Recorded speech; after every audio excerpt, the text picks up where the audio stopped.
Pewaris bayangan. Kisah lanjutan setelah wasiat 3 malam Abu Nawas tentang Rafi bin Naim, murid terakhir Raja Harun yang mewarisi kebijaksanaan Abu Nawas. Dalam episode ini, Baghdad telah berubah, kemakmuran meningkat, ilmu tumbuh, namun keserakahan dan kebohongan mulai kembali merayap. Rafi, kini seorang pemuda cerdas dan rendah hati, menjadi saksi bahwa kebijaksanaan yang tidak dijaga akan lenyap seperti bayangan di bawah matahari terik kekuasaan. 1 hour later.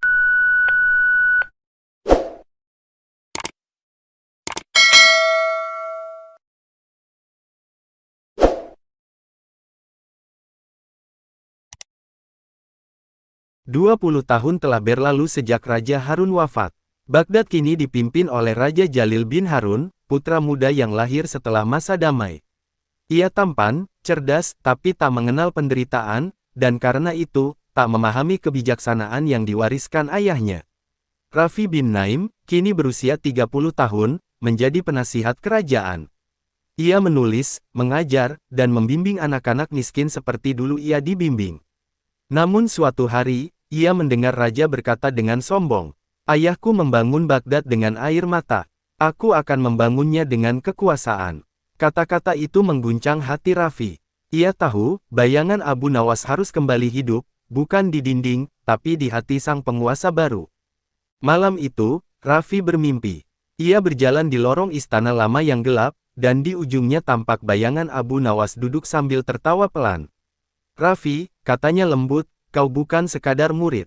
Kau adalah penjaga warisan yang paling rapuh, nurani manusia." Rafi menjawab, "Tapi bayanganmu telah lenyap dari dunia, Tuan. Tak ada lagi yang mendengarkan kebijaksanaan, mereka hanya mendengar kekuasaan." Abu Nawas tersenyum. "Kalau bayangan tak terlihat, jadilah cahaya. Bila kebenaran dibungkam, jadikan dirimu suara yang lembut namun tak bisa dipadamkan." Saat Rafi terbangun, ia sadar, mimpi itu bukan sekadar bunga tidur, tapi panggilan dari masa lalu. Pagi harinya, Rafi datang ke istana membawa kitab, 3 malam dan bayangan. Ia membacakan pelajaran-pelajaran lama kepada Raja Jalil. Namun raja tertawa, "Rafi, Baghdad sudah makmur. Untuk apa lagi bicara tentang kebijaksanaan Abu Nawas? Itu kisah lama. Dunia kini diatur dengan pedang dan pajak, bukan dengan nasihat dan bayangan." Rafi menunduk, "Tuanku, justru ketika dunia makmur, hati manusia mulai lapar akan makna." Tapi raja mengabaikannya. Ia memerintahkan pembangunan menara emas yang menjulang tinggi. Rakyat bersorak di luar, tapi Rafi tahu, itu bukan tanda cinta, melainkan ketakutan yang disamarkan dengan tepuk tangan. Beberapa bulan kemudian, pasar Baghdad terbakar. Api menjalar cepat, menghanguskan rumah-rumah rakyat miskin. Raja Jalil marah besar dan menyalahkan rakyat. "Mereka lalai menjaga kota yang kubangun." Rafi menunduk, lalu berkata tenang, "Tuanku, api ini bukan dari kayu, tapi dari ketidakadilan. Rakyat terbakar karena lapar dan kehilangan harapan." Namun raja malah menuduh, "Kau berbicara seperti Abu Nawas, orang yang suka mengkritik raja dengan kata-kata manis." Rafi menjawab dengan lembut, "Jika kebenaran terasa pahit, mungkin karena hati sudah terbiasa menelan kebohongan." Kata-kata itu menyebar di Baghdad, dan rakyat mulai menaruh hormat pada Rafi, seperti dulu mereka menghormati Abu Nawas. Para menteri yang iri mulai berbisik, "Murid Abu Nawas itu ingin merebut hati rakyat," kata mereka. "Jika dibiarkan, raja akan kehilangan kuasa seperti ayahnya dulu." Maka mereka menyusun rencana, menuduh Rafi menyimpan surat-surat rahasia peninggalan Abu Nawas yang bisa menggulingkan raja. Raja Jalil percaya. Ia memerintahkan penjaga menangkap Rafi dan memeriksanya di hadapan istana. Namun ketika peti milik Rafi dibuka, isinya hanya sebuah cermin kecil dan secari kertas bertuliskan, "Yang paling berbahaya bukan rahasia, tapi hati yang buta karena takut kehilangan kekuasaan." Raja terdiam. Ia merasakan getaran aneh, seperti sedang dipermainkan oleh bayangan Abu Nawas sendiri. Rafi akhirnya dijebloskan ke penjara. Namun di dalam kegelapan itu, ia menulis puisi dan surat untuk rakyatnya. Satu kalimat yang paling terkenal berbunyi, "Kebenaran bisa dikurung, tapi tak bisa dibungkam." Rakyat membaca salinan surat-suratnya, dan namanya menjadi legenda baru. Bahkan beberapa penjaga penjara mulai memanggilnya Abu Nawas Muda. Raja Jalil murka mendengar kabar itu. Ia berteriak, padamkan semua tulisan itu.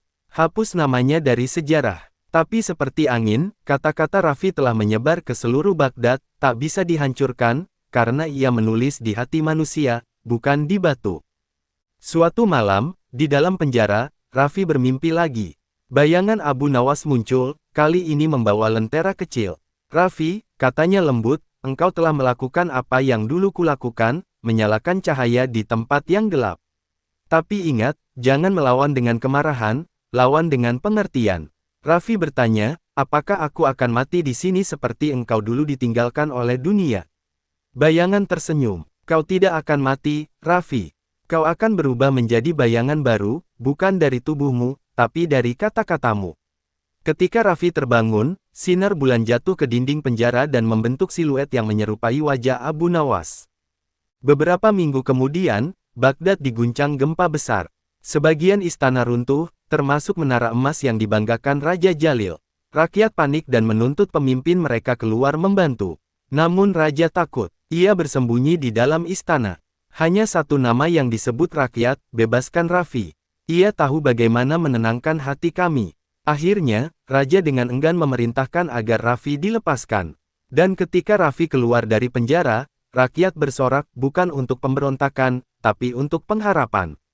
Raffi berdiri di depan rakyat dan raja.